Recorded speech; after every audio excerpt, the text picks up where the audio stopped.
Hola amigos, ¿qué tal? ¿Cómo están? ¿Cómo están? Alberto Rebollar López, el vocero de los pobres, en las redes nuevamente.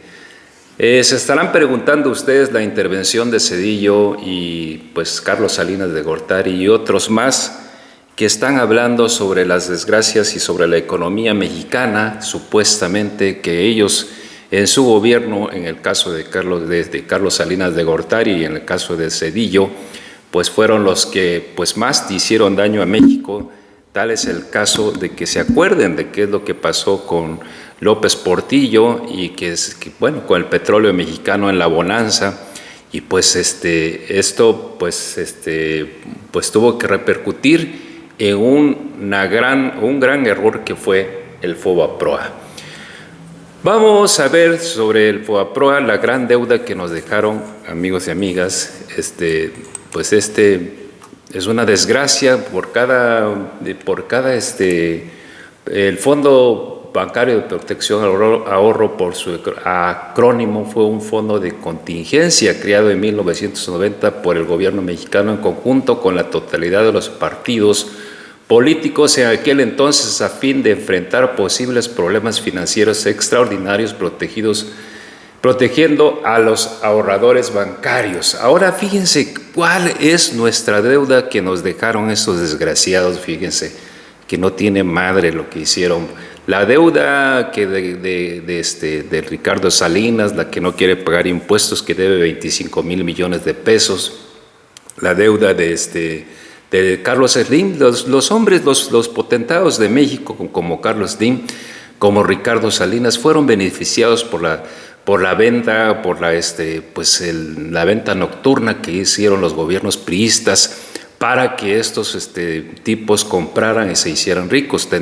Hay mucha gente que se siente orgullosa de tener un Carlos Slim, pero no se siente orgulloso de tener tantos pobres, ¿no? O sea, muchos pobres que tenemos en el país que, pues la verdad, pues debemos de ver y de voltear hacia ellos, y no de ver cuánto es la fortuna de Carlos Slim o Ricardo Salinas Pliego, que no quiere pagar sus deudas.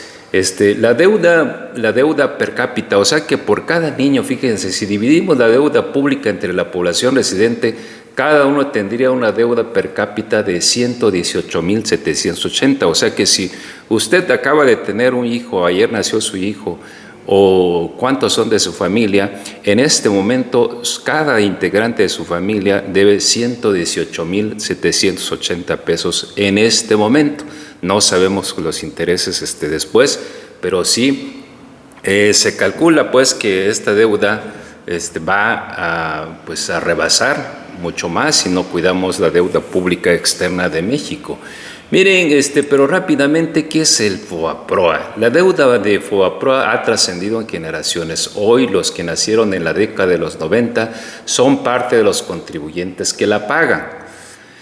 Si naciste en la década de los 90, estás pagando tal vez sin saber una deuda que surgió hace más de 20 años. Probablemente hayas escuchado sobre el Fondo Bancario de Protección al Ahorro, FOBAPROA. ¿Pero qué es? ¿Por qué existe y en qué momento pasó a ser asunto? Y aquí te explicamos. En 1990, durante el gobierno de Carlos Salinas de Gortari, se creó el FOBAPROA, el cual básicamente hizo que la deuda privada de la banca pasara a ser pública. Fíjense nada más, la deuda de ellos pasó a ser la deuda pública. O sea, nada pendejos, porque ¿cómo no hacen la deuda de nosotros, de los pobres, que la hicieran pues pública para que ellos también pagaran? El fondo surgió como una respuesta para enfrentar posibles crisis financieras que ya se habían presentado en el supuesto de que éstas pusieran en peligro la liquidez de los bancos. Así, en caso de emergencia, el fondo se utilizaría para comprar las deudas de los bancos y otorgarles capital. Aunque fue creado en 1990, no se activó hasta 1995. La temida crisis económica prevista para su creación sí llegó en 1994, mismo año en que Salinas salió del poder. Así que fue su sucesor, Ernesto Zedillo, el encargado de poner en marcha la creación de su antecesor, que fue precisamente Carlos Salinas de Gortari.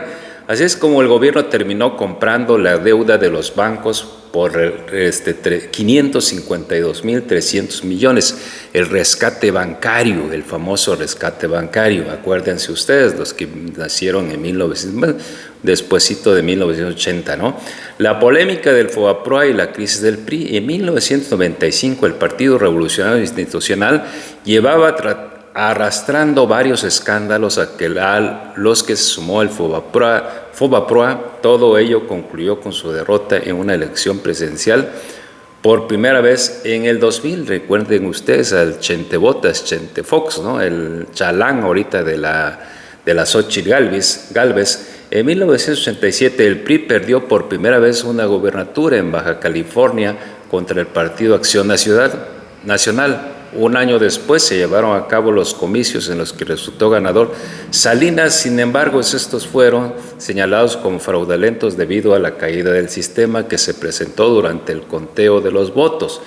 Las controversias continuaron rumbo a las elecciones de 1994, cuando el candidato del PRI, Luis Donaldo Colosio, fue asesinado en Tijuana, Baja California, durante un mitin político y sustituido por su jefe de campaña, Ernesto Zedillo. O sea que Ernesto Zedillo, que no se lave la cara ahorita porque fue nada más sustituto de Luis Donaldo Colosio, lo agarraron de improviso y pues fue también un presidente muy gris e improvisado, que finalmente subió a la silla presidencial. A todos ellos se les sumó la crisis económica de 1994, que causó la devaluación del peso durante los primeros días del gobierno de Zedillo. El uso del capital del Estado para dar liquidez a los bancos fue señalado como un acto de corrupción, y aprovechando por parte de los banqueros quienes ingresaron las deudas de las instituciones a la cartera vencida que rescató el gobierno. Es decir, que las deudas de los bancos fueron y siguen siendo pagadas por los impuestos de los mexicanos, capital que pudo ocuparse, pero no fue así para otros ámbitos: salud, infraestructura, educación y cultura principalmente. En los siguientes años, el FOBAPROA absorbió la deuda de los bancos para que para el 1999, año en que se publicó la Ley de Protección al Ahorro Bancario, llegó a los 552.300 millones de pesos, es decir, el 11% de la economía del país en ese momento. Desde el 21 de mayo de 1999, el Instituto para la Protección al Ahorro Bancario, IPAB, es el organismo encargado de administrar el segundo depósito bancario en México. Su objetivo es, de acuerdo con el gobierno, determinar el método de resolución de los bancos con problemas financieros al menor costo posible para la sociedad y buscando, en la medida de lo posible, evitar el uso de recursos públicos ante situaciones de inestabilidad financiera.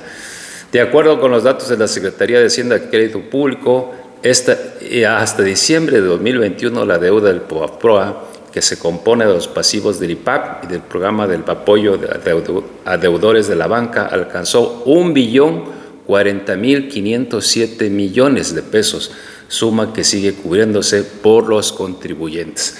Así es, amigos y amigas, fíjense, todavía la deuda pública se la seguimos pagando, y la seguiremos también, pues de alguna manera, pues la deuda per cápita es lo que más me sorprende. Son 118.780 pesos que se tiene actualmente, y para el 2024 se calcula que va a ser 126.000 pesos, 126.818 pesos por persona para 2024, pagando parte de esta deuda, que es mayormente la del FOBAPROA, que fue el rescate de los banqueros. Así es, amigos, este es un video más.